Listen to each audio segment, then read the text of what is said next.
მასწავლებელთა პროფესიული განვითარების ეროვნული ცენტრის დირექტორი გიორგი მაჩაბელი და ილიას სახელმწიფო უნივერსიტეტის რექტორი გიგა ზედანია უნივერსიტეტში ფიზიკის მასწავლებლების ტრეინინგების მიმდინარეობას გაეცნენ.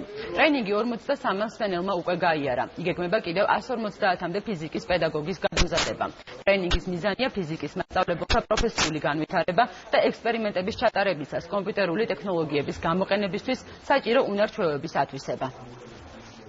ეს ლაბორატორია იქნება ხელმისაწვდომი არა მარტო პედაგოგებისთვის, არამედ პედაგოგებისთვის, მოსწავლეებისთვის, პროფესორ-მასწავლებლებისთვის, სტუდენტებისთვის, სხვა უმაღლეს სასწავლებლებისთვის, თუ მათ ამის სურვილი ექნებათ და ჩვენ მაქსიმალურად ხელს შევუწყობთ. ეს არის მართლა ინოვატიური, მართლა ძალიან თანამედროვე ახალი ძვირფასი ასევე აპარატურა, რომელიც ხელმისაწვდომი ხდება როგორც პედაგოგებისთვის, ისე უნივერსიტეტის წარმომადგენლებისათვის და დარწმუნებული ვარ, რომ მომავალი 3 წლის განმავლობაში ერთობლივი ძალებით ძალიან ბევრი კარგი საქმის მიღწევა შეიძლება.